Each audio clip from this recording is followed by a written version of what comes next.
either, neither, every.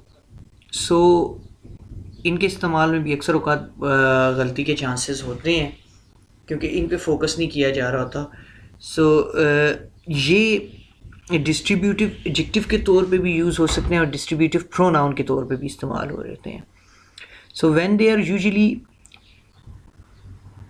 used in the beginning of a sentence and they are followed by a preposition, then they are used as pronoun. But overall हमने subject verb agreement के error के बारे में पढ़ा था. तो when we are using them as a subject, तो we need to focus again. core idea वही है जो subject verb agreement के lecture में you did understand कि आपने देखना है कि इस फ्रेज में पूरी में सब्जेक्ट में हेड वर्ड क्या है, किसके बारे में बात हो रही है. So in this case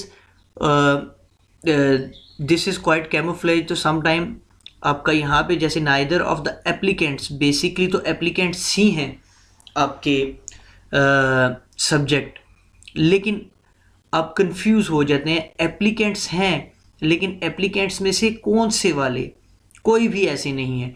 so लिहाजा at the moment this neither is the subject mean out of those applicants mean अगर 500 applicants हैं और 500 applicants में से कोई एक भी ऐसा नहीं. So that's why this neither is going to be the head word here and it's a bit quite confusing. So that's why we are discussing it कि neither of the applicants are suitable. Here we have used are with this. So this are is wrong. Definitely this applicants is confusing us and forcing us to use are, but basically this applicant is not the core. What this applicant is basically the core, but what is, जैसे मैंने आपको all वाला बताया था कि bracket में जो चीज़ होती है, जैसे ब्रैकेट में एप्लीकेंट्स की ही बात है ये, लेकिन ये एप्लीकेंट्स को निगेट कर रहा है, नाइदर ऑफ द एप्लीकेंट. सो लिहाजा neither is suitable, इसलिए ये is लगेगा यहाँ क्योंकि यहाँ पे इसने neither ने ब्रैकेट कर दिया ऑफ एप्लीकेंट्स को. तो इस केस में अगर neither यूज़ हो रहा है शुरू में तो इसके साथ हम हमेशा सिंगुलर वर्ब यूज़ करेंगे. Similar is the case hair, either one of the girls, यानी वो जो लड़कियां हैं उन दोनों में से कोई एक भी आर विलिंग टू हेल्प. अब यहाँ पे इसको समझने के लिए मैं आपको एक बात बता देता हूँ. It could be correct but if it would have written in this way, both of the girls या ऑल ऑफ द गर्ल्स. अब ये ऑल वाला प्रिंसिपल पिछले लेक्चर में मैंने आपको समझाया था. So when all or both are coming, this all and both is also plural and girls are also plural and girls are countable even. तो इनके साथ तो आप यूज़ करेंगे डेफिनेटली are, तो अब तो दुरुस्त होगा, ठीक है. लेकिन जब आप यूज़ कर रहे हैं either दोनों में से कोई एक भी नहीं, दोनों को सेपरेटली ये देख रहे हैं. So this either will take is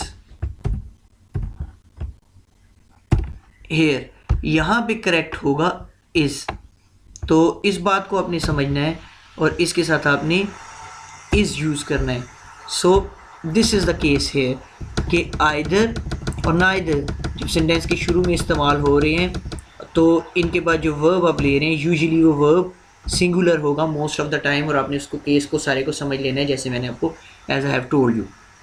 then same is the case with every student in the class have a computer. Now every student, ये पिछली मिसाल में मैंने बता दिया था, अगर यहाँ पे होता all students then it would be right. अगर आप कहते all students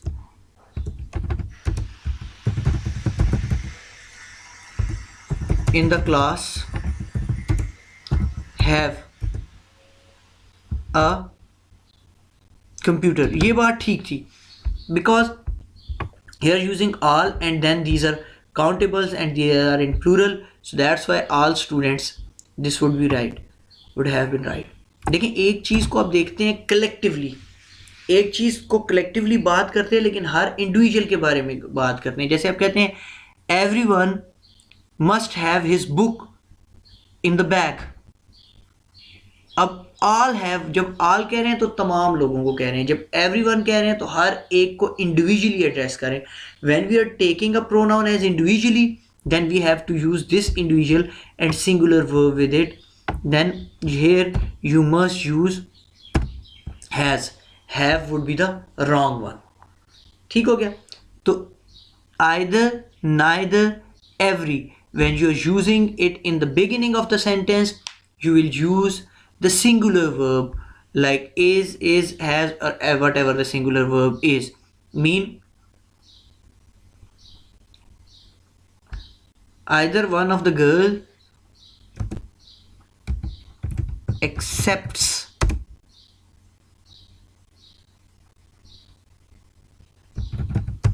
the fault.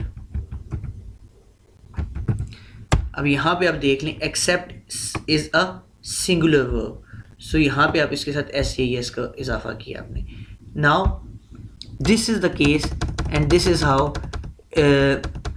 you can avoid this common error. This is a very common error.